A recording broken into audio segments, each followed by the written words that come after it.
በዚህ ቲም ላይ ጥያቄ ጠይቆ መልስ ሲመለስ ከመልሱ መሀል ራሱ ጥያቄ የሚያወጣ ማለት ነው።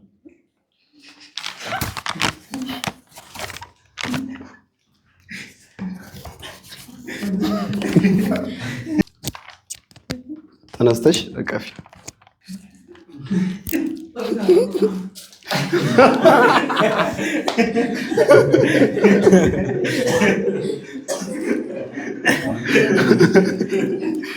ድምፁ የማያምረው ማን ነው? ወይ ማናት? መካከር አይቻልም። አንድ ሰው በራሱ አስተሳሰብ ነው የሚመልሰው።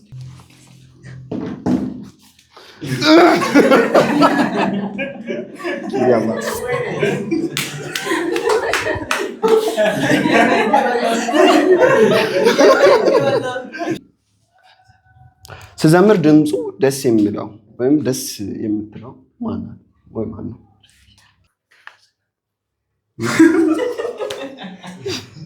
ሚሊዮን ራሱን እያሳየ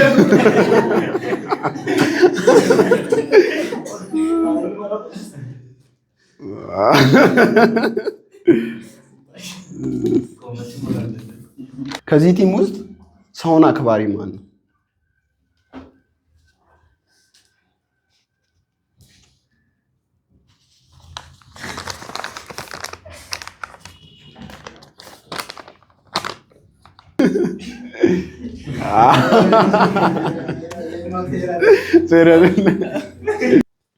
በዚህ ቲም ላይ ሁሌ ኃላፊነት የሚሰማው ማን ነው?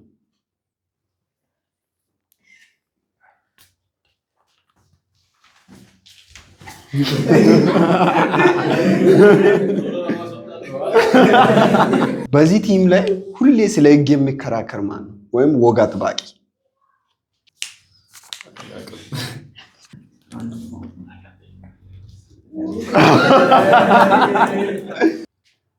ሁሌ በተነሳው ሀሳብ ላይ በዚህ ህብረት ማለት ነው ኔጌቲቭ ሀሳብ የሚያመጣ ማለት ነው።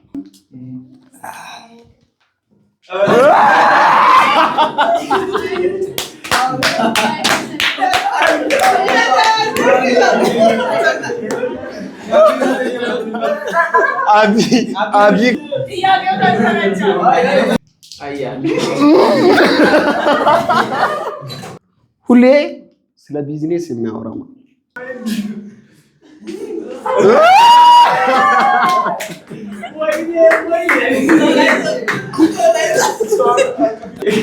ሁሌ ጾም ጸሎት ስንይዝ በጾም ጸሎት መሃል የምተኛ ማለት ነው።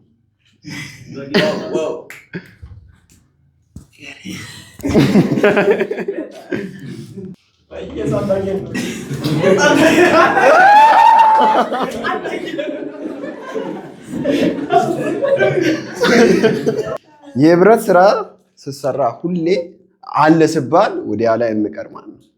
እዚህ ጋር በተለይ አትቆዩ ባይዘው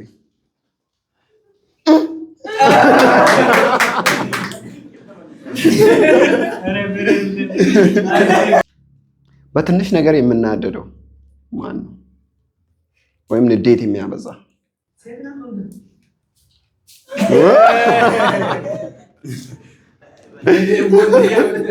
እሺ፣ ጥያቄ ቁጥር 19 እዚህ ጋር ጥያቄ አለኝ። አንዴ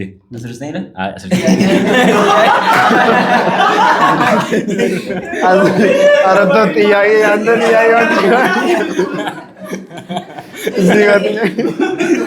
ጥያቄውን እኮ አላነበብኩም።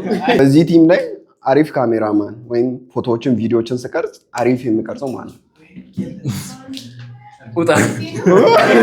አውቆ ነው አይዜ ዴር አይደለም ዴር አይደለም።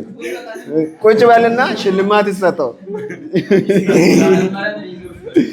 እሺ ካሁን በኋላ አቢም መምረጥ አትችሉም፣ ማቀፍ አትችሉም። በዚህ ቲም ላይ ሁሌ የሚረብሸው ማለት ነው። አዎ እንደዛ ነው ጋንቺ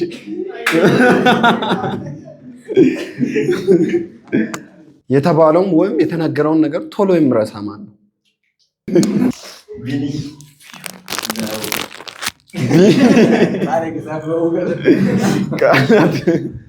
በዚህ ቲም ላይ የሊደርነት ጸጋ አለ ብለሽ የምታስበው አለ ብለሽ የምታስበው ማለት ነው።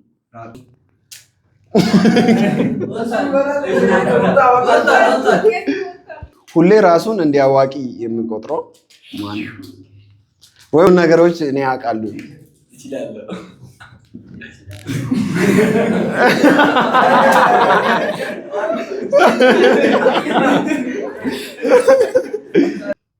ሁሌ እዚህ ቲም ላይ የሚያረፍደው ማን ነው ወይም ማናት?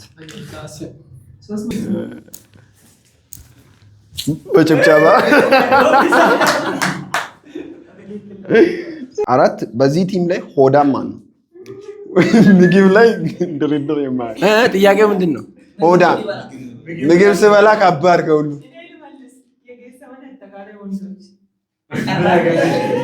ሆዳም ማን ነው ወይስ ምግብ አብዝቶ የሚበላ? በቃ በጣም የሚበላ ምግብ ላይ ከባዱ እያሱ ወጥቷል።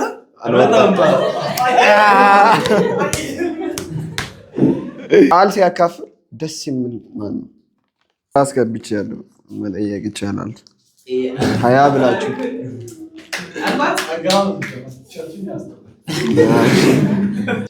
ይበልጥ በአንባቢነቱ ደስ ይላል ብለህ የምታስበው